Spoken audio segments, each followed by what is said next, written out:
The worst horror movie I ever saw was fucking great. Hello and welcome to This May Hurt a Bit. My name is James Strayer and this is John C. Myers. And we are a horror franchise podcast discussing each film in popular and not so popular franchises. And today we are talking about Friday the 13th, Part 6, Jason Lives. So let's set the scene here. 1985. Part 5 comes out. People are not so thrilled with it. I would say that teenagers might be even more upset than the religious right in that Jason did not return. And the top brass is just like, Mansuko, get this shit back on track, man. You know, and I think they gave him a little bit more of a budget. I looked it up. I was really curious. Not just as in like budgets maybe should go up in sequels. They should. Not saying they always will. But after a disappointment, and the one was 2.2, I was curious if they were like, okay, just give them more money, give them whatever they need to get this like money train going. It's funny just because the previous ones were like, well, look, we're getting rid of this series because we're kind of embarrassed by it. Like, yes, been making us money, but, you know, Mancuso wants to step away because this thing's kind of an albatross around his neck because it's Friday the 13th and he was going to want to work for Friday. And yet they're like, keep making it. It's making us money. Yeah, no matter what, if the last one didn't go, man, this is just where I would love to see kind of like the books.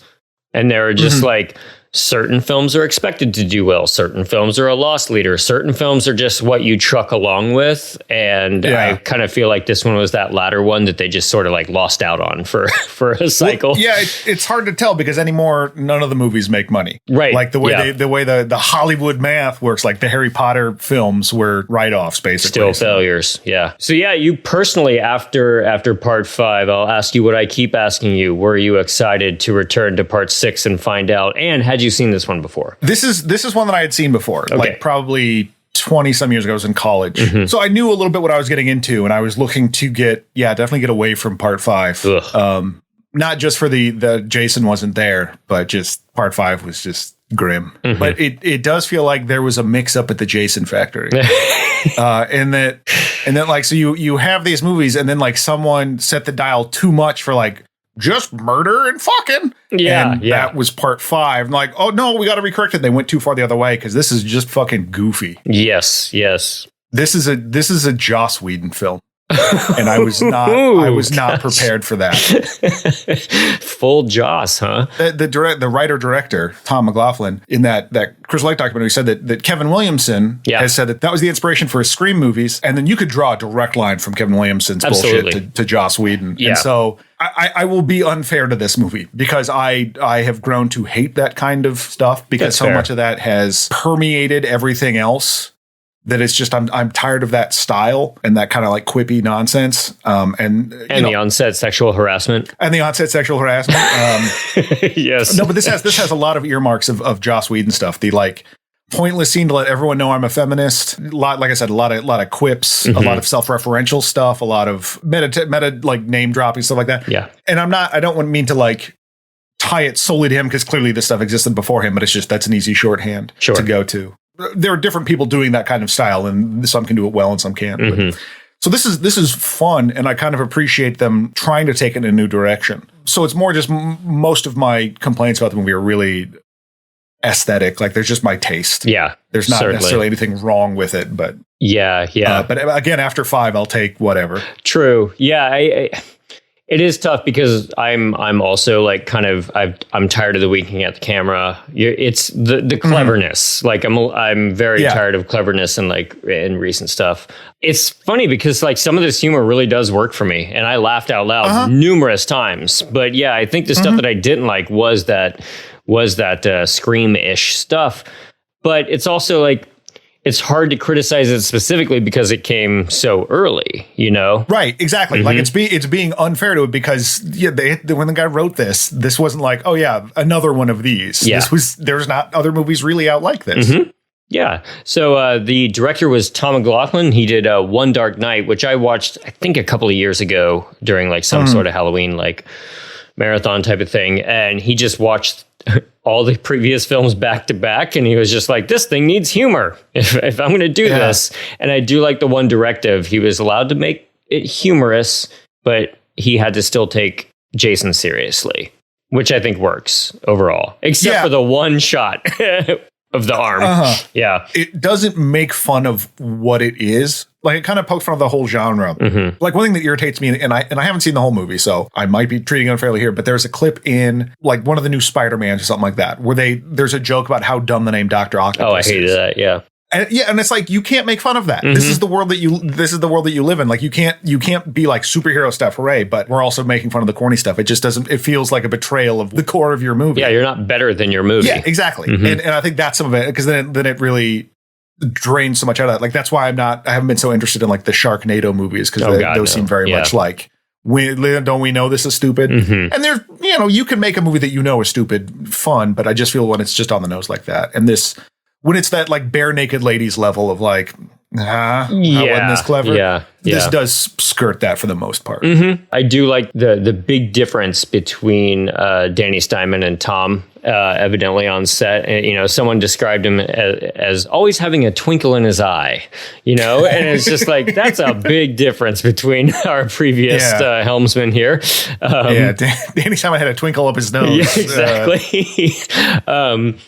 Yeah, so but still, people were so rubbed the wrong way by Jason not being in the last one that they didn't turn up for the box office opening on this one, and it was the first one to not clear 20 million in its first weekend. Once the sheens kind of come off, how do you go back? And that marketing is interesting though, because it goes right to, like, they just call it Jason Lives, and it does remind me of a couple of years later when Halloween 4 came out, and it was literally called The Return of Michael Myers.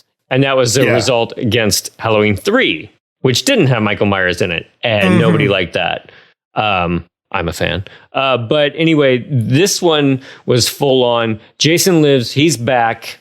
The first few minutes he's back. You don't even have to wait for it. And I am curious to see what like the press materials were like at that time. They were just like, please, oh God, please come back to the theater. It's Jason. We're giving it to you.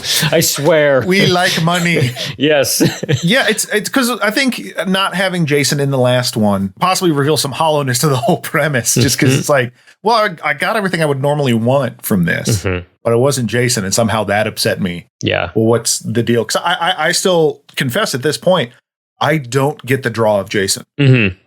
I don't like, and it's not a knock. I don't think he's bad or anything, but it's just what was it about this guy, right, that people just loved so much? Well, and it's escaping me a bit. I mean, the movies have been fun enough until 5, but I guess my problem is there was a lot more wrong with 5 than Jason not being the guy. So yeah, they just said like, we got to bring him back in the biggest possible way, and I kind of like this opening sequence. I think it works for me. If we're gonna do this tone, I think it works. And McLaughlin has said like he's a big old gothic horror guy. Yeah, and we literally get Jason being brought back to life because Tommy Jarvis, who's back, played by yet another person, has stabbed him, has dug open his grave, stabbed him with a fence post like a spear, and a bolt of lightning strikes it a la Frankenstein's monster. You couldn't just have him come back. And this is really the first time Jason has come back to life. It's mostly dead versus dead from The Princess Bride. It's like his heart rate was low, but he was fine. Sure. Every other time now it's like, no, he's down in the ground covered in maggots, which is great. And I also like the inversion of, you're not waiting to see what's behind the mask this time. We're showing you right up front. Yes. He's gross. Put on the mask. That'll be nice. Tommy Jarvis himself, I guess, healed. He's better now. His performance is so much different in this one, man. yeah. He's chatty. He's making quips. He doesn't have that 1,000-yard stare. And he also apparently didn't kill the person at the end of 5. Right. Yes. We don't know. He might have, but he's hanging out with Horshack now. Yeah. They managed to bring Jason back to life. I think it gets hit by not 1, but 2 lightning strikes. Oh, so he's twice as powerful. He demonstrates that by immediately pulling out Horshack's heart. I love that. Which was pretty great. Right off the bat, like that's a kind of a level of force maybe that a non-supernatural Jason may not have. I can't measure what it takes to swing a machete versus to pound a hole through somebody's chest necessarily. But it does seem like pretty over the top, based on previous. Yeah, and just the theatricality of it all. Yes. It introduces that, like, this is the movie you're watching now. It's going to be grisly, but in a more sort of like Grand Guignol, like ridiculous kind of way. Fog and rain, which is his new undead powers. He seemed to control the weather because Tommy, in order to stop him, tries to throw some gasoline on him. Jason, very patiently waiting through this, through the different attacks on him. And this happens several times in the movie where Jason's like, no, I know, it's fine. Go ahead, sir, or whatever. When Tommy goes to try to light the match, a rainstorm starts. Yes. And then throughout the movie, like, mist precedes Jason. Oh, yes. They add a lot more sort of supernatural, like, he is one with the woods now, which I kind of like. Yeah, certainly. Of course, this causes Tommy to run, get in the truck, get going, and then we just cut to this kind of amazing James Bond zoom in on the mask, which I don't know. I kind of love that. It does set a tone. It sets a tone. Exactly. It sets a tone. And that, so I was like, this already has a joy to it that the last one did not. Yeah. But then when I got to that, I kind of went, oh crap. Oh, like, I see what you're saying. This is not the kind of joy I want. Yeah. It was cute and fun. Like, I'll totally give it that. The film already looks a lot nicer and it looks a lot slicker, which I'm not really a fan of. I mean, I don't know. It's not that I think that every horror movie needs to look grungy and low budget, because I love me some big gothic, high budget stuff. Absolutely. Sure. But this one looks like, especially that opening scene, it looks like it was shot on a soundstage more so than it was shot in the woods. And that doesn't feel right for Jason for me. So I guess I'm going to have a problem with when we get to space. But depends how the forests look. Yes. This definitely, like, it right off the bat, we've got fog, we've got lightning, we've got sound stages. Like, the camera quality just like looks a little bit better, and it does have like a level of like late 80s horror movie effects that are just kind of like it's starting to get out of that great early grime and into that kind of like more polished feel overall. Well, even the score is a bit more theatrical. Like, it's not just that kind of ominous plinging on the piano. There's a lot more sweeping scores. And in fact, when Jason first comes back, the song that's played has elements of the Shining theme in it.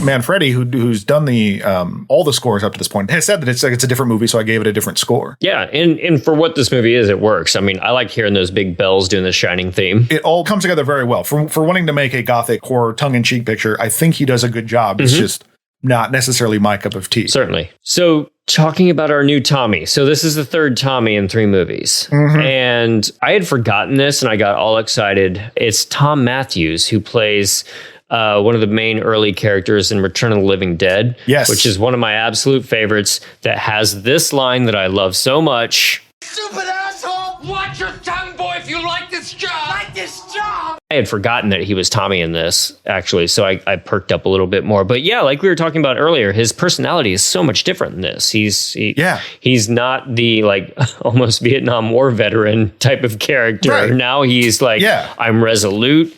I've got a car full of occult books that we won't see for a while. He's more of like he's on a mission in this one. Yeah, and they do reference that he spent some time in institutions because him and Horshack at the beginning have escaped. But I think that's not a bad idea. Again, one of the things we talked about in the last episode is that because Tommy is this wounded internal thing, like. There's no character there to root for or whatever. Like, it's harder to get that across. But if you have a more just straightforward guy, and then if you just come into this cold, like I'd seen the first one, I think by the time I saw 6, I don't remember. I just come into 6, be like, okay, this guy hates Jason. Jason probably killed somebody he knows. Like, I don't know if I don't know the whole Jarvis backstory. Certainly. It's fine. So yeah, Tommy does what you should do, I guess, is go straight to the police when somebody's been killed. One of my most frustrating things in all of movies is a simple misunderstanding where Tommy is thrown in jail. So that's what's known in the books as screwing the pooch. Iron this punk. No way, you gotta listen to me. Jason's coming here, he's after me. I tried to destroy him, but I fucked up. You got that right, punk. I find this kind of stuff so unrelentingly frustrating to watch, and I get that it happens and all that kind of stuff. it bores me to tears and it makes me angry when I'm sitting there watching it. Like with anything, there are ways to make it work. There's this movie called Where's the Friend's House? That is the most stressful film I've ever seen. And it's about a kid in Iran trying to return his friend's homework. It's like a simple plot. And part of the reason that frustration is happening, it's not like you're not listening to kids, whatever. There's reasons for it. And the movie kind of makes that explicit. But when it's just this way to move the plot along. Yes. And something that could be solved in like 5 seconds, it's really frustrating. Yeah. You do notice, though, they have renamed the town. It's now called Forest Green instead of Crystal Lake. And that kind of thing I do love because it does harken back to this kind of idea that if we just don't talk about it, it doesn't happen. You know? Yeah. Like a certain pandemic. You know, don't test. It didn't happen. You know? Now's not the time to politicize this. Now's not the time to politicize Jason stuff. Like, just move on. Exactly. So then we cut to a new couple in a bug traveling down the road, and Jason is blocking the road. We've got our first new camp counselors coming to the camp. The woman is played by the director's wife, and Jason just quickly dispatches with both of these, just with pops the tire, spear through the windshield. And I kind of hate this because they do have a gag where an American Express card goes into water and the camera goes up on the American Express card. And the director said that he put that in there on purpose to get people to yell out, "Don't leave home without it," which I find maybe it's just in 2022 when everybody feels like they have to yell jokes at the screen. But I think even back then that would have annoyed the hell out of me. And I kind of hate that device. It's so cynical. You didn't write a joke. You just put that there for me to make a joke at it. Like, that sucks. Just either make the joke. I don't know. Yeah, because it felt like, is this going to come into play later? Why are we hanging out on this card? I will say earlier when the other camp counselor, played by Tony Goldwyn, who was the bad guy in Ghost. Well, spoiler alert. I guess if you haven't seen that. But this guy and the undead do not get along. No. The bit where Jason stabs him and throws him over his head, it's like it's cut a little funny, but it did look great. I love it. It's so corny. Like, just the way he fling, like, you can tell he's just sort of like helping him fling, it's almost like doing an acrobat trip. Jump when I say jump. But it's hilarious. It's the kind of thing that you want to see in this movie, that kind of almost cartoonish. Sure. I got a good big kick out of that because I was already on the downward with this movie when they pull up and she says, "Darren, we better turn around." Why? Because I've seen enough horror movies to know any weirdo wearing a mask is never friendly. And then, like, when they back up, they're having a whole conversation about what to do now while Jason's just standing there. And it's like, this sucks. Like, he's just watching you quip. I wasn't annoyed yet, but I was just like, I went right to not, is this a good line, but is this the first time that this type of line has been done? And I'm not saying it is. There could be something older, no matter what. But I'm just saying, like, this is noticeably earlier than what you were talking about. And so my ears perked up on that. And I was like, oh, that's kind of clever for the timing. But then, then they kept doing that kind of stuff. Yeah. And I think I wouldn't have been, like I said, and not to just harp on this point, but I wouldn't have been nearly as annoyed by it if it wasn't the current mode of media these days. The soulless Ryan Reynolds smirk of it all. Yes. I'm just tired of. Then we cut to a bunch of new camp counselors showing up to the sheriff office. Instead of going right to the camp, they show up at the cop's office. And Tommy immediately warns that Jason is out there. And Megan... Tommy is now Ralph. Oh, there you go. Tommy is now the Harbinger. Yeah. Is that the natural progression of things? I don't know. I don't know the Pokemon evolution. If you survive, yes, you turn into the Harbinger. Megan notices Tommy. She seems very intrigued by both Jason and Tommy. And I guess this is our introduction to our final girl here. That's an interesting character, not just as a final girl she's a lot different than the ones we've seen in the past. But, oh man, does she have some issues. Yes. She likes danger. And it's definitely like, an insane guy in jail that's ranting about a different insane guy. Hello. She likes the bad boys. Do you think that comes from being the daughter of a policeman who is all about order? It seems like she's going for that chaos. Real Batman Joker thing, huh? Oh, absolutely. Yeah. The Batman didn't want the Joker to date guys, and the Joker was like, too bad. I'm dating them all. Yeah. Because it's just kind of established later that she wants to be her own woman, and her dad's like, not on my roof. Yeah. Then we move on, and we're introduced to the gravedigger, and if we're not going to have a harbinger, give me a drunk gravedigger. If he's not going to tell the future, he could at least be drunk. he's filling in Jason's grave. And is this where he gives, like, he's got some weird, stupid reason to filling in the grave without telling anybody. And I don't know if it's very clear or not. No, it's just that he would get blamed for it. Oh, shit, someone dug him up. Well, they're going to blame me. They're going to blame me. So I'll just cover up that hole and like, oh, they put him back. And I like the joke about and also we didn't mention this. Speaking of getting to the exact tone that this movie is at the beginning, after he kills Horshack, he like throws him into the, like, tosses him aside and he lands in the coffin and the coffin closes. Oh, yes. Beautiful. Yes. Beautiful. Mm-hmm. And so the leg is still sticking out and he's like, I'm not fixing that. And then just scoops the stuff over him and then looks at the camera and goes, some folks have a strange idea entertainment. That's where I groaned. Mm-hmm. And, that's where I started to notice what you noticed earlier and were annoyed with. And, again, I don't know how that played in theaters in 1986 or 7, but maybe that seemed clever. I don't know.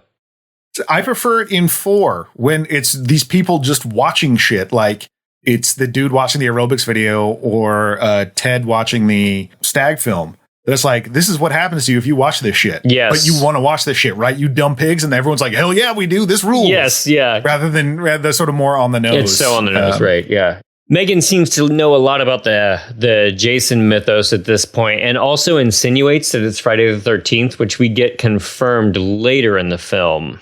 And this is the first film since the first one, right? That takes place on the second one. The second one. Oh, yes, because there's the time jump, right? So yeah. So 3 and 4 did not take place on Friday the 13th. Now we're back, baby. Man, go to hell, Tommy. Why did you do this on Friday the 13th, man? I mean, I guess it's the day, but I mean, like when it starts, it's the day before. So yeah, maybe that was just thing. It's like, well, I'll get him now. I'll get him on Christmas Eve before Santa shows up. That's actually a good idea because I wanted to bring up something later that might play into that, and that's more evidence to that. So yeah, as far as going back to where they came. But anyway, then something that's actually like a little disturbing. I think a bus full of actual small children pull up and they start running out of it. I was not expecting that. Yeah, see, that was one of those, like, the shot is really well done because the bus just pulls up and kids just start pouring out of it. And you're like, oh, God, actual children for the first time. Yeah, you think about how, like, this is so often taking places at camps. There's never been any campers. It's always the counselors or someone else. The counselors are there to get the camp set up. Yeah. And Jason murders them all before the kids show up. And you're kind of like, well, at least that happened before the kids showed up. It does kind of up the stakes just a little bit. Like, automatically, if there's kids around, and then you're like, oh my God, are they going to actually... Are they? So often with slash movies and stuff like that, it's like, well, do we make this character like so hateable so that you'll be excited when he dies? And this is like, you definitely are like, just don't do anything to the kids. Like just by nature of them, you're like, just let them be. And it's, but even though they're introduced, like that, you see just like their feet coming off the bus, and like this woman leans off the bus, is like, now they're your problem, and that's it. Like, all right, well, don't kill them, but they suck. Yeah, even if it has that sense of like, please don't do this. It has that shot is so well done that it has the absolute desired effect that I bet seeing this in the theater, you just heard everybody go, oh, oh no. Yeah. I love that. Oof. And then we get a rough scene. So this hurt a bit. This, and I'll just say right off the top that all these jerks are mimes. These actors were from a mime troupe that the director came from, and at least the director left miming behind. But I didn't know that they were mimes until after the film, and I was just like, are these guys just in a different movie? They're in a Benny Hill slapstick thing going. Absolutely broad nonsense. This is what miming does to people. Yeah. So we've got these two salesmen in the woods just like running around in camo gear trying to paintball, and a lady pops up and like shoots both of them. They're out, I guess. Then we cut to, I guess, an angry salesman. He's a total misogynist, just like doing the most on the nose misogynist. Dumb, bro. She tricked me. God, they're gonna laugh for months. She should have stayed in the kitchen where she belongs. Because he's clearly been hit by her. Because you've seen the pellets that she's out earlier, and he's like, women should just be in the kitchen. She shouldn't be allowed to do this. I hope I don't get my comeuppance. I'm sure I never will. And sure enough, yes, he does. But it's a great comeuppance, though. Yeah. It's not made better by his behavior, which some of these films do that level, but this happens so fast that I'm glad it happened fast because I didn't want to watch him anymore. But at the same time, Jason comes out of nowhere, pulls his arm off, and then slams him into a tree. Now, the thing that I love about this is not just that famous shot where Jason is holding up an arm and looking at it, and the arm is holding a machete, which is great. Yeah. But do you think Jason is surprised by his own strength there? Oh, I never thought about that. But yeah. Where it's like, oh, they do that? Yeah, like, since I got struck by lightning, I can pull off arms. Like, because he's never pulled off an arm before. He's pulled off a head. But I'd like to believe he was kind of like, that head tilt was kind of like I can pull off arms now. Yeah, they fly now. Right. I never really thought about that. But I was also thinking, though, about like, so what is that like for Jason? Because as we discussed before, how he's like animal plus. Yes. Not getting into whether like Jason was at the pearly gates with Peter or whatever, but was it just like after he died and got struck by lightning, was it just boom? He just like, I'm just picking right up where I left off. Like it was like a little a blink basically that I don't have any comprehension that I've been dead for that long, or does he know like? Well, if you watch Succession, it's your innie that you never know you're gone. So Jason just picked up right there for ready to murder. Yeah, because he's like, ready this to go. Sucks. I'm covered in maggots for some reason. Exactly. I gotta murder some people.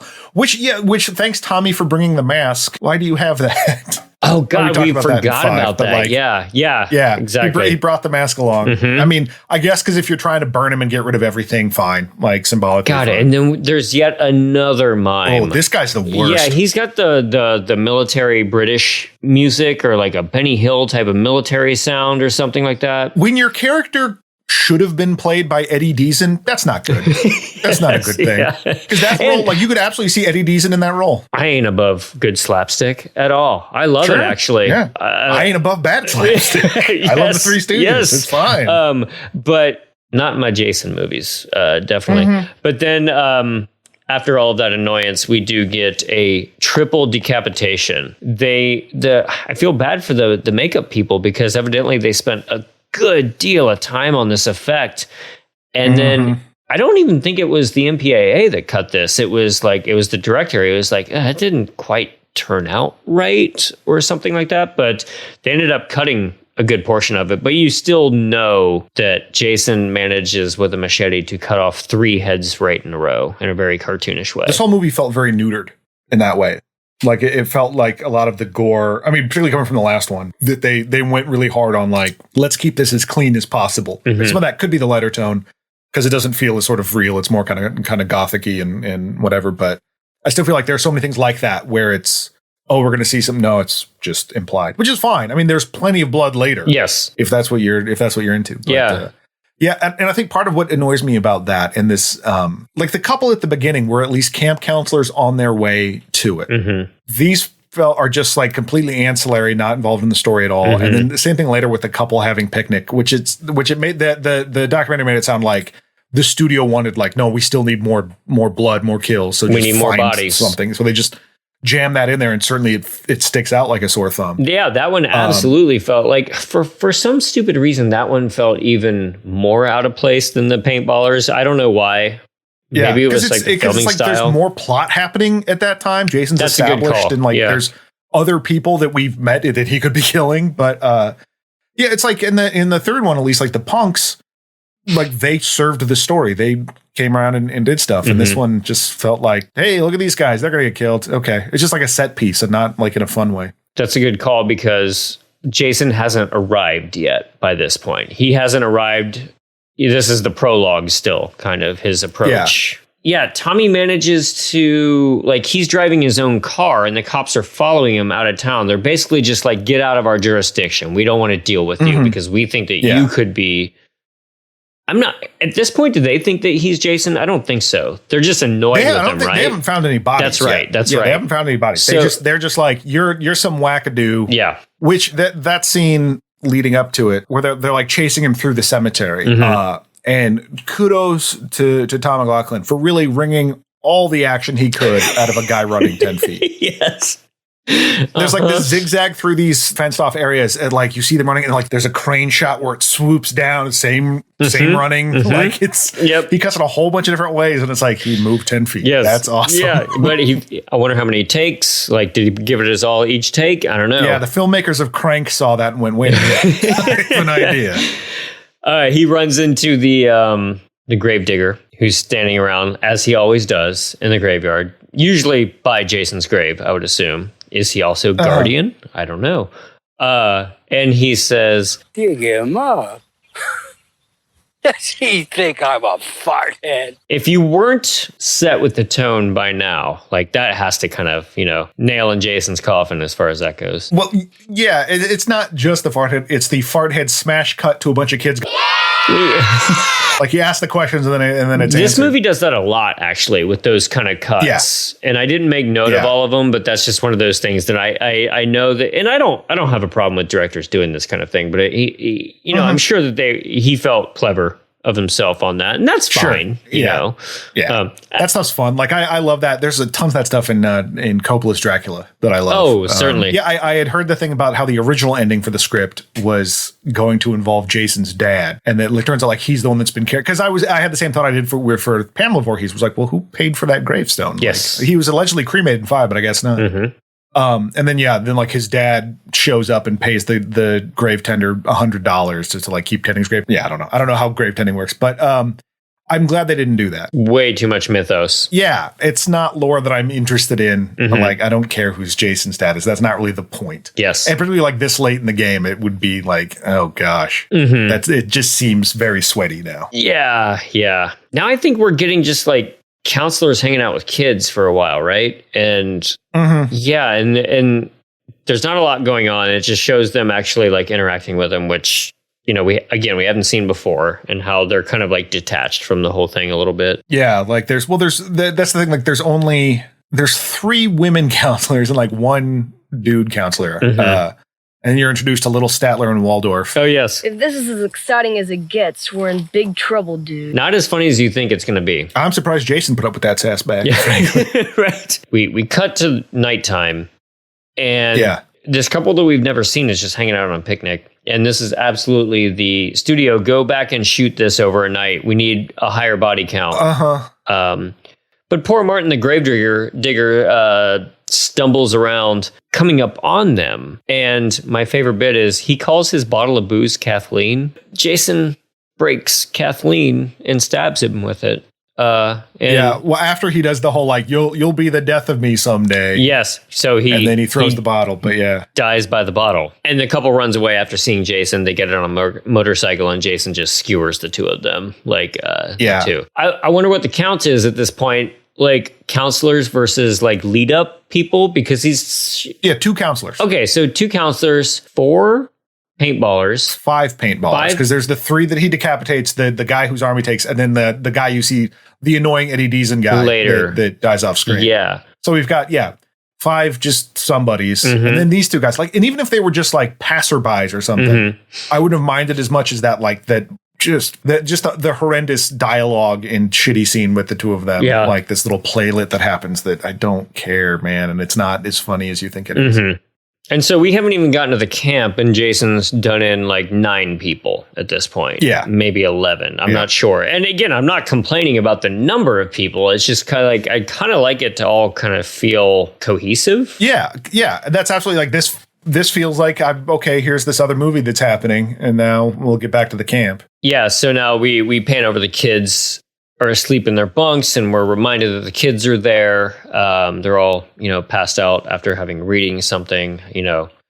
The director throws in a Sartre book, which I think he thinks is more smart than it actually is. But there you go, little Whedonism for you.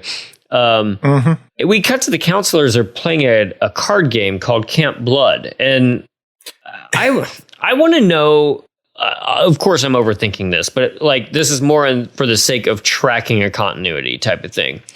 Do you think that she's making up Camp Blood on the fly, or do you think Camp Blood as a card game exists? I think she's making up Camp Blood on the fly. I think the concept of the name of Camp Blood or whatever is still those in the know in the community, still call it that. But I think she's making up the rules on the go. I thought so too, but there was part of me that was just thinking, like, since there have been years since this had come out, it's not like they've released, factory made cards that say Camp Blood on them or anything like that. But like, since we're now several years removed from the first murders, like how much of the mythos is like sunk in to the point where we're just like doing funny things about it instead of being scared, It's funny because they do treat us like whatever, like that was a long time ago, and they're still playing games. And then when later the guy's like, he's got Jason's MO, it seems like, oh no, that's actually a serious thing. We are actually worried about it. So I think kind of for the kids that like have not been touched by it at all, it's like, who cares? It's still funny. Yeah. Maybe like a Bloody Mary type of thing. Got some music going, a couple of counselors just doing it in there. It's just music. And I was really struck by this because we just see Jason. We see more of Jason in this movie, I think. Not so much like a spear out of nowhere, but just Jason. And he's not so much stalking all the time. He's just sort of like milling around, especially in this scene. He like stumbles on these. Yeah. He's like, oh, extras. It just, the way this scene was shot just kind of struck me as just like, Jason, are you going to do something? He's not going at them. I mean, I guess he's taking his time, but there's just something different about the way this. Well, I think what he was confused about is that van was a rockin', but they were not listening to Dockin'. Oh, so he was like, well, how can that happen? And then I better go knocking. Yeah, I better go murder them. Isn't that how it goes? Exactly. Knocking, please don't come murder me. Yes. So after a while, the kids walk around the outside of the camper, and you think that like he's going to be around every corner. Well, yeah, that scene drove me nuts because they're having sex, and she's like, we got to keep doing this till the song ends. And then Jason cuts the power, slashes it, power goes out. And then she's like, oh, the power's out. Would you go like plug it back in? Looks like I got it unplugged. And he's no reason given ahead of time for this. He's terrified as soon as he steps out. It's not like, I don't want to go out there. He's just annoyed that he has to put pants on. And then as soon as he gets outside, it's like gulp. And then the it's setting up the way it's shot and set up is like, it's supposed to be like Jason could be around the corner. There's no reason for this guy to be scared. That's true. Or at least like you've not given us any reason or shown us that he would be scared for any reason. He wasn't like, this Jason guy might be real. They've talked about him, but it doesn't seem like anyone buys it. Yeah, it's almost as if the director was just like, well, I got to direct a slasher scene here, but not thinking about what came before with these characters. Yeah, so it just like built all this unearned tension that kind of I thought was kind of irritating. Yeah. And they find that the thing has been slashed. And then he's like, oh, unless you want to look like this frayed cable that's been slashed, we should get out of here. Yeah. And then like I do enjoy the RV, all the RV stuff. The RV stuff is great. Yeah. Once they get back into the RV, it's pretty solid because they just head on out, right? Yeah. He just hits the gas and she goes flying backwards. There you go. There's some slapstick for you that actually works. Yep. Jason's hiding in the camper bathroom. He's so stealth. Like, it's amazing. He's so stealth. Yeah. Grabs her while he's up front driving and rocking out, and so just never drive and rock. Yeah, well, and constantly letting the audience know how much fun he's having. I actually really enjoyed that. I'm having so much fun. It's great. He's great. I'm having so much fun. Are you trying to convince me or you? Yes. Okay. Did you know, and I didn't know this until I looked it up, the actor is John Travolta's nephew. I heard that. That's wild. That's why there's so much rock in this scene, There's and I noticed much less Thetans in this scene compared to other scenes. She actually struggles with Jason in the bathroom, and that scene was actually like kind of uncomfortable. It was really well done. It was a great like new thing to introduce, like Jason in this very tight space. There you go. Because he's this big hulking guy, and like you're the claustrophobia in it as well. Yeah, how it ends is where he jams her face like at the camera, and then it's like against the side of the trailer and pushes just the features through, like the T-1000 or something. I was just gonna say that it's ridiculous, but hell yeah, like that's the kind of ridiculousness. I'm fine with that movie. I'm not like, well, I don't think the Alloways would operate that way, or it's like no, well, that's hilarious. There again, like I don't want to give this movie too much credit for thinking this far in advance, but like that to me is a death scene that could happen from somebody who is like supernaturally revived. So yeah, absolutely. Yeah. Instead of just like an ice pick through somebody's eyeball or something like that, you know, like there's now a supernatural element for the first time in this franchise, and you will get your head jammed through, but somehow your features will also jam through instead of it being mush, which is fun. Yeah, it totally fits the tone of the movie and Jason's new skill set, for lack of a better word. Yeah, he went up a level. Yeah. It's either a T-1000 or the aliens from the abyss coming in. Yeah. God, James Cameron must have loved this film. But then Jason just sort of ambles up and just stabs him in the side of the head, which is, you know, a little less exciting after you see that kind of new kill that we just saw. But it does lead to probably the biggest stunt that we've had so far in the franchise. Flipping an RV camper. And we see this kind of stuff in movies all the time, but like I try to like take myself back to like when it, like a lower budget, this is hard stuff to do. These are not always the most experienced people. I've been on set for one car crash type of thing, and it was, I mean, again, we see it in Michael Bay movies all the time, but like a lot of like precaution and work goes into this. And just to flip this one RV, and it looked great, but I just, evidently the director was very nervous about this. And I'm just like, again, we see it all the time in movies now, but it's a lot of work to do something like this, especially for a low budget slasher film. Well, and I love that this concept never even entered Jason's head. Oh, sure. That, like, I'm in this vehicle that's moving very fast, which is, again, like the whole Jason's backstory still just does not make any sense. Because like he's been in cars where he knows how that all works. If he's the little kid from the drowned in the first one, whatever, doesn't matter. It's fine. Yeah. But that he stabs this guy and then the thing flips. But I also think Jason, at the same time, Jason is like, yeah, I've already died. I don't care. Yeah, I'm like, what am I going to do? Die again? I'm invincible. But then he climb on top of it for no reason. There's fire all around it, and he just looks down. I don't know if he spikes the camera necessarily, but that's a great shot. And hey, again, this is a shot we haven't seen in the franchise so far. So this is you imagine like a caveman standing on top of a dinosaur that he fell. I have conquered this RV. And I love there's that great the Memories of Crystal Lake documentary. I guess no one was a fan of producer Don Burns, who came on for this one. Yeah. Apparently very, very penny pinching. And there was this like swamp cooler that lived on top of the RV. That was like very expensive, but he was like going to keep or something. Like he would make all these deals for himself, someone said.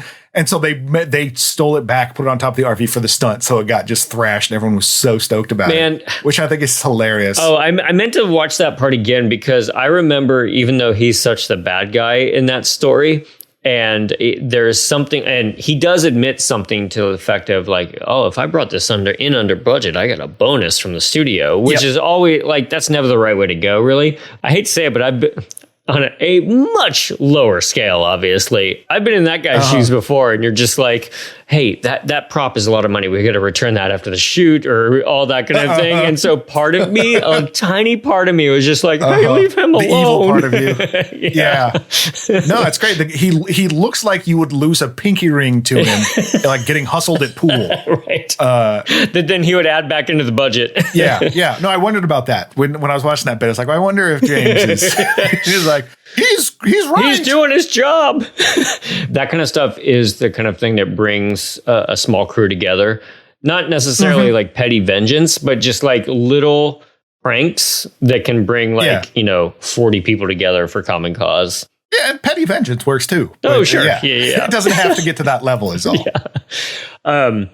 We then cut to the cops. They find the counselors, and someone has done them in using Jason's old MO. Now, here's again where I was just like, I know they know what Jason is, and Jason doesn't exactly have the most elaborate MO. But is it just any sort of, like, they didn't want to believe that Jason existed. Now it's just like, well, it's his MO. Like, he's back. What is his MO? Is it someone's head was stabbed with an ice pick? Were they strangled with barbed wire? Was their throat slashed with a machete? Was their face struck with a machete? Was their back impaled by a spear? Was their chest impaled with a spear? And that's just part two. Like, he's killed so many people in so many different ways. Even when it wasn't, leaving out when it wasn't him. But like, what does that mean? Yes. Like, a guy died. That was probably Jason. Adding to my frustration, they think it's Tommy. And I hate this kind of stuff so much. So they're in the cop station. Megan tries to balance herself on the chair next to a window. And at that point, I was just like, ooh, is he going to like, come through the window, grab her, something like that? Phone rings. It's Tommy, and she tells him what's up right there. See, and this is what I love, and this is why Megan is just great, because she just wants danger. Yep. Is that this lunatic is calling you on the phone being like, I know the secret that's going to kill so many people. I need to talk to your father immediately. Oh, let me pick you up. Yeah. Let me take you wherever. Yeah. I mean, he's a beautiful young himbo, but just like the fact that she's just absolutely like, yes, the Trilateral Commission is out to steal your thoughts. Yes. Yeah. Absolutely. Take me wherever. Yeah. So Jason next stalks right up to camp, and I like to believe that he notices the change in name. Just like, oh, where's Camp Crystal Lake at?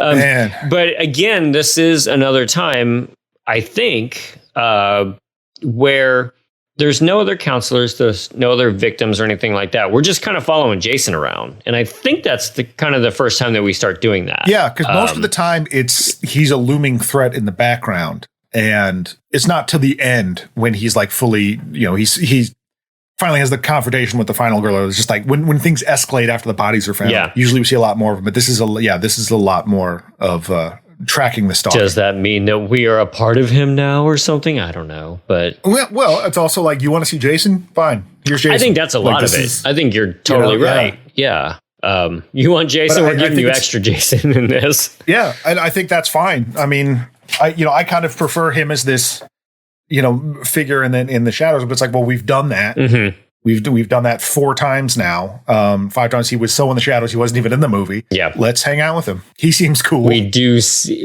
I think this is the first time in the franchise too, like we see just like a pile of body parts. Like we didn't see this kill happen in the woods, but this is the business guy, the Benny Hill guy. Yeah. When they find the Harry Potter glasses. Yeah, right. And then then a leg, and then just picking up parts. And this is where the skeptical cop is reminded. Well, he picked the right day to pull this shit.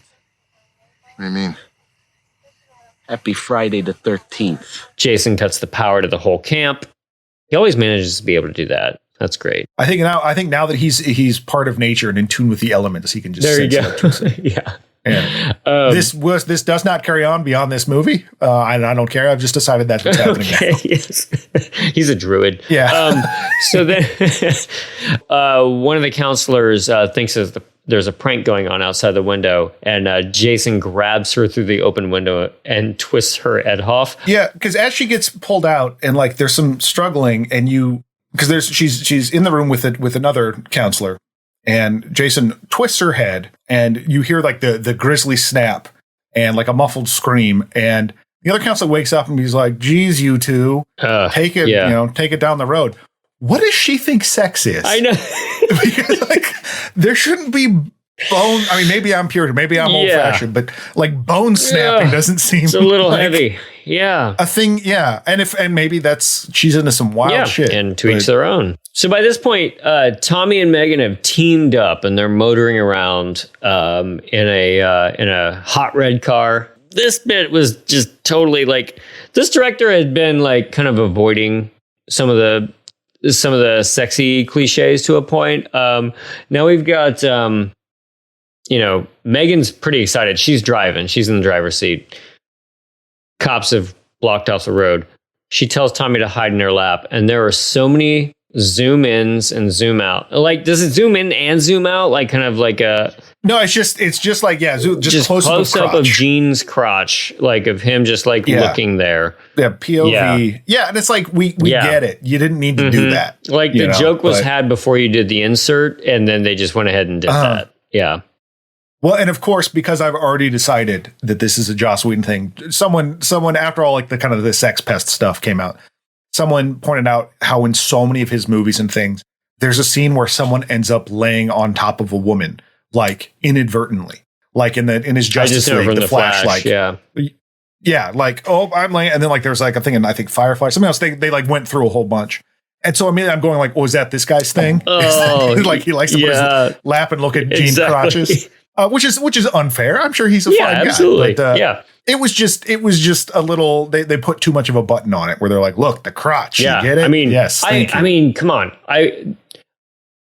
I totally chuckled the first time he laid his head in her lap, but then I didn't like the joke as much when they put that button on it at the time. Right. Yeah. And then when she's like, this is going to be a hairy turn. Oh God, I forgot about that. What? Yeah, you're right. Yeah. Jeez. What? Yeah. That's not even a fun euphemism. The sheriff realizes they're together. This is the worst thing that can happen to him, I'm sure. And this is the first car chase in a Friday the 13th. So more firsts in this movie, for better or for worse, depending on how you like your Fridays. But yeah, we get that kind of high school hijinks type of stuff. And then we have a hard cut to Jason's bloody machete in the foreground as he's just stalking up. But the little girl finds this bloody machete and she says, grown-ups think it's funny to be scared. So there you go with your more... This little girl wakes up. Yeah, that wakes up the other counselor and says that. And I like the interaction with the kids in this movie. I do too. It's cute. And whatever. But there again, we get our on the nose, like, hey, grown-ups, you think it's funny to be scared, don't you? Because they've arrested Tommy, and then they get a call that like, oh my God, there's they found another body or something like that, and he's like, haha, it wasn't me. Sheriff's out dealing with stuff, like trying to go to the camp, and the deputy gun guy is watching him, and that's where Megan hatches her plan to get him out.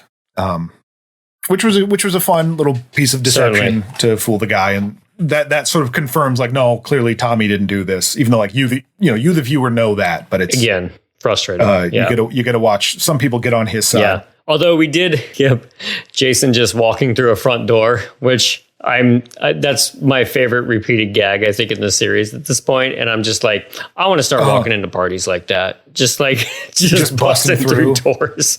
You know who should do that? Door salesman. There you go. If you go to a party, just be like, here's my car. And then at that point, when he does walk it through the door, slashes the other counselor in there and then tosses her through the window so that we get the other requisite gag in a Friday the 13th window breaking, something going through the window. Yeah, but usually it's like a full body thrown through, but they still it's enough to count. I think at this point, like that's okay. So yeah, I'm a little bit, but that's the one caught up now. Yeah, so we don't see the action on screen, but that's like later. It looks like one of Jack the Ripper's victims. Like there's just blood everywhere, and it's not real. Like I don't even think you see the body. No, you don't. It just blood spattering across everything. Yeah. You just pull from my shirt, I guess. Just going back to Megan and Tommy in the police office, like with her like going up and like play fighting and then kissing through the bars and stuff like that. That was like when I was definitely kind of thinking. And there's evidence before this, but like this was definitely like more of a different shift for our final girl, because I feel like most final girls are like a little bit more mousy and like kind of put together and quiet. This one, like as you say, is courting danger, certainly. But or is at least like self-assured or smart in a more reserved way. And this one is just we don't get the bad girl. Yeah. And she's full on just like, I mean, she knows how to buckle down and focus by the end, but still here she's just kind of like playing flirty and like going up and kissing him between the bars and stuff like that. And it's just, it's clearly different from our Laurie Strodes. It's through her machinations that they're able to get Tommy out. And this is where I start to get a little bit, well, I don't start, but this bit I found a little irritating. You see earlier, I don't know if it's now or it's a little bit earlier, where like he's in his truck and he has and you spend time going through the books about like, living. It's just a bunch of gag books about being dead and coming back to life. Then there's like a book about the occult. And I think that's supposed to give his theories weight later about how to deal with Jason. But there is nothing that he says that's true. He's making it all up. Like it's not based on anything where he's like, we got to get Jason back to the site of his trauma, back to the lake. That will be able to really stop him. And everyone's like, absolutely. Yes. No, like that's based on nothing. You're a guy escaped from a lunatic asylum. And again, like what is Jason? Yeah. What's his classification that like, oh, if it's zombies, do this or, whatever. So I'm sure other people have thought of this, but I went right to vampire lore. You have to sometimes sleep in your own soil, or whether it be like you take soil with you in your coffin if you travel, or I have to sleep, like some vampire lore, especially older stuff, is like I have to sleep in the soil of my homeworld, or Homeworld. Sure. What is this, Life Force? Yeah. I mean, my home country. Anyway, maybe the Crystal Lake is his home place where it's just like we have to get him back. Although sleeping and destroying him is not the same thing, obviously. But I was just, I'm reaching for what they're doing, and just knowing that the director likes kind of old Gothic horror type of thing, I was just like, oh, maybe it's kind of like a vampire thing. Oh, and this is what made me think of when you were saying earlier, like, why'd you do this on Friday the 13th? Maybe to make this all come together, it has to be on Friday the 13th in the Crystal. His occult reading. His occult reading that we certainly saw him like studying up on before and stuff like that. Yeah. And that's another horror trope that I'm always a sucker for. The researching in the old books. Like, give me every stupid montage of reading the Necronomicon or whatever with the cool like drawings in blood and stuff like that. I love that stuff. But this one was so tossed off. Like literally tossed off into the seat of a van. It kind of frustrated me just because I wanted a little bit more of this. I understand the urge to not want to classify Jason. Fair enough. Well, because then if we just say he's this, then it becomes that kind of movie. But like, as long as we keep it nebulous, it's fine. But at the same time, you throw a couple of gags at me and you're like, no, but he's actually reading this book.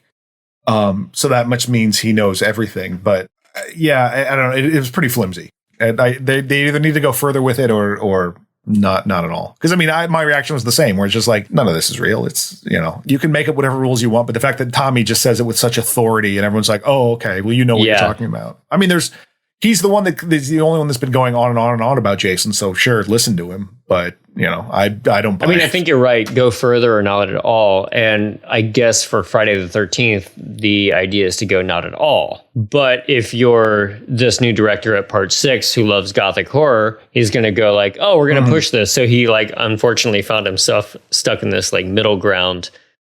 Where again, I'm not saying I always want more like weird lore for this character, but I think it's fun either way. Yeah, I mean, that's like dancing around and giving me hints of stuff. Like, not to get super nerdy about it, but like that's something I like about those like From Software Dark Souls games. Like the story is there if you want to look at every item and pieces all together, but you can kind of get whiffs of stuff and the basic kind of thing.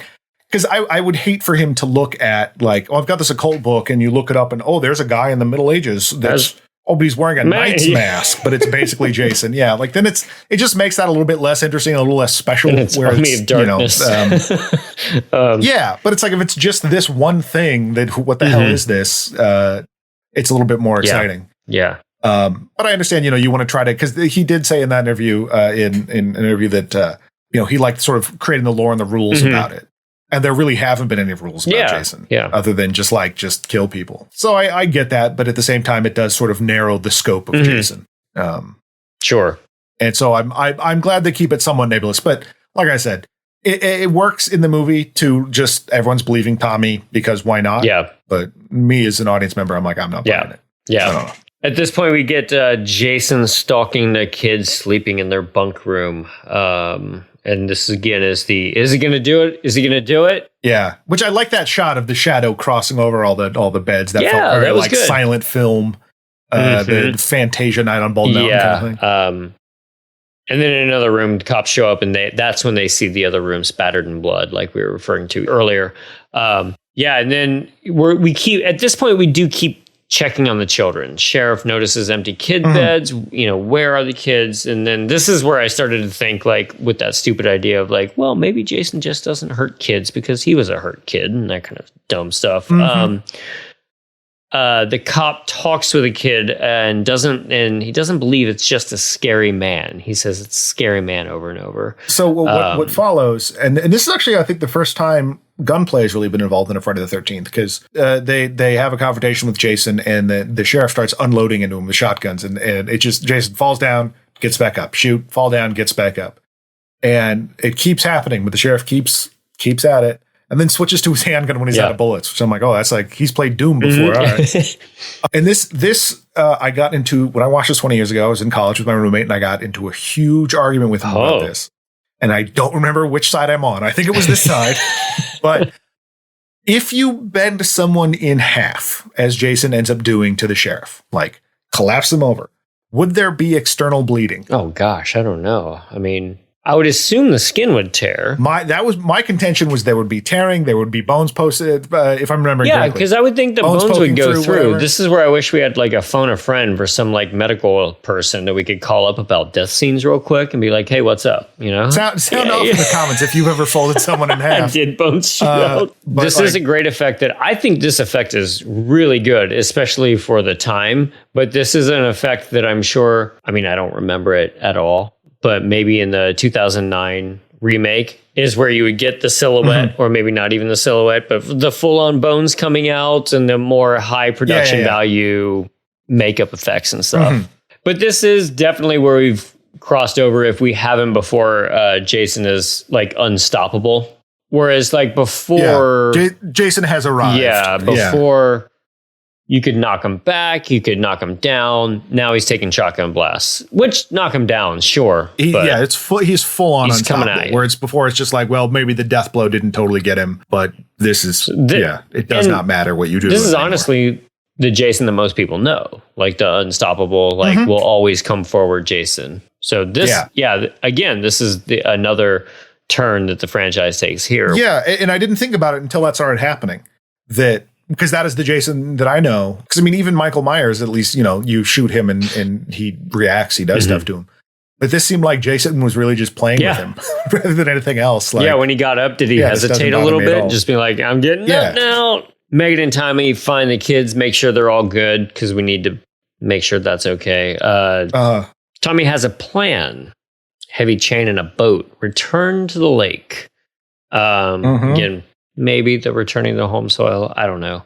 Megan finds a head in a cop car, which to me, that's again, Jason plays some pranks. You know, it's not good enough just to kill people. I gotta like scare people too.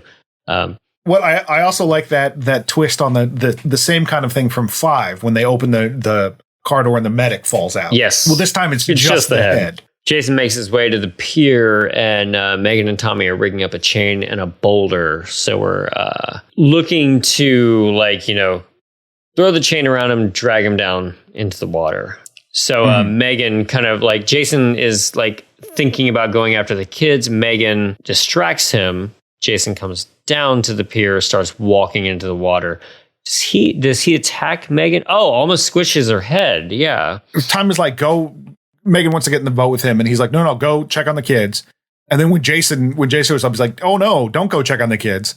Jason grabs her head and starts to like squeeze it, but then Tommy starts talking shit, and Jason's just like, oh, I guess I really want to get you. Like, there's really no good reason for him to not just kill her. Yeah. You know, I mean, like, if he could just be like, all right, you're next. Just go. Yeah, like the way he's done in the past, like, it's not like he has to do a certain ritual or anything. But whatever, he gets distracted by Tommy calling him a pussy or something, and then he's like, well, don't. Look, I may be dead, I may be covered in maggots, but don't make me question my manhood. I'm still manly. Jason walks into Crystal Lake, and I actually do kind of love this wrinkle in his plan, because he's so excited to have like the link, and then Jason just goes underwater. It's like, how do I toss the chain around him if he's not above water? Well, I was thinking about this after 4. There's a scene in 4 that involves when he stabs a woman through the raft. Like, for a being that ostensibly, like, this all happened because he drowned or almost drowned. Dude's totally fine around water. Right. He cannot swim, apparently, but like he's fine. It doesn't bother him at all. He's just channeled that into murderous rage. It's not even about being afraid anymore. Because really, his enemy should be the water. He should be stabbing water all the time. Every movie should just be him going to town on different lakes. Yeah. We got to stop him from getting to the Great Lakes. Otherwise, he'll kill all 5. Stab Huron. 6? How many Great Lakes are there? 1 less after Jason gets to Huron. Tommy starts a fire in the lake. I mean, I don't know why, but it looks really good. It great. Looks great. Yeah, it's certainly very cinematic. And I don't know if the idea is like, well, I'll protect myself from Jason if he tries to. I don't know. But it just looks cool. Jason comes up out of the water in a great shot with the flames in the background, wrestles with Tommy. This is, again, like, as soon as I saw the chain that Tommy had, I was like, that's a good plan, but are you going to get that close to Jason? You know, again, I'm not trying to poke holes in this, but I do like how that thought in your brain does pay off a little bit, where he shows him like struggling. And I'm like, yeah, what did you think was going to happen? This is going to be hard. You can't really lasso a chain very well. Yeah, so, not when that's so Jason's on fire at this point. Jumps. He breaks the boat. The chain gets around him, and the rock goes down to the bottom, pulling Jason down. Tommy goes down for a while until Frodo pulls Sam's wrist from the bottom of the lake, and I cry. Tommy's underwater, and the big dramatic chimes. Megan jumps in and saves Tommy. Which I like, because Jason's kind of fighting with Tommy, then fighting with Megan. At that moment, Jason invented Seamless. If I could have them come to me, this would save a lot of time. So he was probably really enjoying it while he was dying. And, Tommy was the final boy here. Again. A little, I don't want to discount Megan at all, because she gets to use a boat rudder on Jason's face while he's kind of like bobbing up and down in the bottom there. I'm a fan of using the boat rudder as a horror movie tool. I can only think of it in like Piranha 3D, those kind of movies. Fish-based. Yeah, fish-based horror movies, yeah. Yeah. Don't get a lot of ghost haunted mansions with outboard motors in them. Right. Jason's arms go limp. We zoom in on Jason underwater, chained down, and his eyes open. His eyes open, yeah. And I know ahead of time, and I'm not going to spoil it for people that haven't seen it yet, like how Jason gets undone for the next one. And I'll wait and I'll complain about it then. But, I hadn't thought about that until I saw the end of this one too. Yeah. But that's part 6. Jason lived. For Jason living, a lot of people had to die. Should we go to the old in memoriam? Let's celebrate the people in this film. Alan Hawes, played by Ron Palillo, heart torn out. Darren, played by Tony Goldwyn, stomach impaled with a fence post. Lisbeth, played by Nancy McLaughlin, mouth impaled with a fence post. Bert, played by Wallace Smirk, arm torn off, face impaled by a tree branch. Stan, played by Matthew Faison. Katie, played by Anne Ryerson. Larry, played by Alan Blumenfeld, triple decapitation with a machete. Martin, played by Bob Larkin, throat stabbed with a broken bottle. Stephen, played by Roger Rose, chest impaled with a machete. Annette, played by Cynthia Kanya, chest impaled with a machete. Nikki, played by Darcy DeMoss, head crushed against an RV wall. Court, played by Tom Finley, head stabbed with a hunting knife. Roy, played by Whitney Rydbeck, dismembered with a machete. Sissy, played by Renee Jones, neck broken, head torn off. Paula, played by Carrie Noonan, hacked apart with a machete. Officer Thornton, played by Mike Nomad, metal dart thrown into head. Officer Pappas, played by Michael Swan, head crushed. Sheriff Michael Garris, played by David Caron, back broken.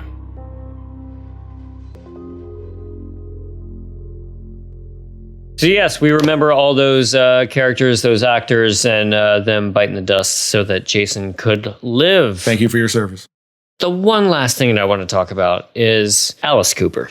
Mm-hmm. There were 3 Alice Cooper songs in this. And I personally am more of one of those, like, I appreciate Alice Cooper more than I actually listen to him. Sure. But by this time, to me, it's more interesting. It's less so the music itself and more so the idea that we're crossing over into like mainstream soundtracks, Yeah. Nightmare on Elm Street definitely does that, like with Dokken by I believe the 3rd film. Yes, maybe Dream the Warriors. 4th. Yeah, Dream Warriors. So that definitely represents an escalation into we're getting some rock musicians. Yeah. We're going to start developing a soundtrack. In 4, where we had Crispin Glover dancing the lion, that was at least like diegetic. And even they're listening to Alice Cooper in the RV and fine. But like, yeah, this he's back, the man behind the mask, like a song written for the movie. Yep. Yeah, it does. It's like, all right, 6 movies in, welcome to Hollywood. Yes, we're hitting our stride with what the rest of the franchise. Oh God, I just thought about Jason Goes to Hollywood. That would be if they finally settled their legal disputes. Their next one would be Jason Goes to Hollywood. Finally. And now I'm just thinking it's going to be that Rescue Rangers movie where it's going to be like this tongue-in-cheek meta thing. Oh yeah. So I just made up something to make myself sad. So that was a good use of my time. But yeah, I didn't really think about that, but that's a good point. Alice Cooper is not exactly a small get. Like, you know, that's a big deal, really. Yeah, he wasn't like, you know, it wasn't at his peak, but still, like, that's a name. They wrote a few different versions of it. I did look it up, and it was just like, of course, you can like lots of different types of music. I like lots of different types, but Alice Cooper worked with a producer who did Madonna's music mainly. And they were just like, let's just add like a drum machine behind there and make just a little bit more pop, you know? Yeah. Fair enough. That's fine. Hey, well, Alice, while you're here, why don't you take off your top? Yes. But it's perfect for the kind of theatricality that this movie has. Having Alice Cooper on the soundtrack is very fitting. Yeah. The last thing that I jotted down for this was like, at this point, part 6, what we've just been through. Mm-hmm. How far removed we are from Baghead. Yeah. You know, and this is the kind of thing that, to me, the podcast is all about, is just considering, like, we've brought him back to life with lightning. He's done extra, like, kind of like supernatural kills. He takes bullets now, and how far that is from Baghead Jason, which was a literal, well, not a literal afterthought, but kind of an afterthought as a way to just bring it back, you know? Yeah. That it started with an old woman in a sweater murdering. Now we have this, an actual undead thing. And I'm still sort of like my ongoing tier list in my head. I still like 3 and 4 are still my favorites. I think at this point, and then they shuffle around in the middle with 5 being at the bottom. And while I don't like the kind of the corniness of some of this one, I do like that 6 movies in, they took it in a weird new direction, and it was fun. Yep. Like it was a different veer, but I think it was cool that they did it. They managed to like keep some of the same stuff alive, but, you know, a little bit of tongue in cheek in there. Yeah, they took a chance, and I think it paid off in absolutely just committing to Jason being a monster now. Mm-hmm. Which paved the way for, frankly, the rest of the series. Like, this is, you know, when you watch these kind of one-off, you don't pick up on maybe this kind of thing, but like watching it in the series, like, this is definitely the big turning point. I think this is like probably the most important film as far as like the big turning point in the series. Yeah. And like what it turns into, for better or for worse, whether you like it or not. Like, I totally understand if people like prefer like gritty stalkery with blades part 3. Yeah. Or no, this is definitely like a pivot point. A hinge point. I have been forewarned that from here it gets rough, but I'm excited at the same time, because I'm much more like with this in play, and I think particularly like the goofy theatricality of it kind of tells you, regardless of what happens going forward, that it's already absurd. Like, don't worry about it. Not the big ones were like the 4 were like, this is deadly serious. But I'm going to be much more forgiving about, I think, what comes for. I mean, I know he goes to space, for Christ's sake, so that's not. Yeah, there you go. That I have certain expectations. My level of expectations are just so, but cautiously curious about what comes next, because I think it's definitely going to start hurting a bit. But yeah, anyway, from here on out, it does veer off into this like more fun, kind of ridiculous type of stuff with Friday the 13th, Part 7. A New Blood. What's the New Blood? I don't know. I hope you'll watch it. We've had some good responses lately to people like listening and writing to us. So yeah, thanks for reaching out. Please feel free to do that. You can find us on our Instagram, among other things. If you are so inclined to write a review, that helps with the old algorithm. I have no idea how the algorithm works, but like I hear that's good for you. But beyond that, like, it is fun to hear that people are actually like starting a rewatch and going through these with us, which is a lot of fun. So if we're gonna hurt, so are you. And I mean that in the best way. Yeah. Join us in this delicious pain. Exactly. And you know, this does mark the second half of our first franchise, so we got to start thinking about our next one here soon. Yeah. But so we'll talk about that off mic, unless you've got any wild suggestions, all of you out there listening. Yeah. Feel free to hit us up if there's stuff you want to see us talk about. Love to hear from you. All right. Well, thanks everyone. And we will see you next week. Yeah. Bye-bye. This has been a Two Penguins Media production. It was produced by James Strayer and edited by John C. Myers. Logo by Ethan Kimberling and music by Michael Arthur Holloway, who you can find on Bandcamp. Follow us on Instagram at This May Hurt a Bit Pod and on Twitter at Hurt a Bit. Email us at thismayhurtabit@gmail.com.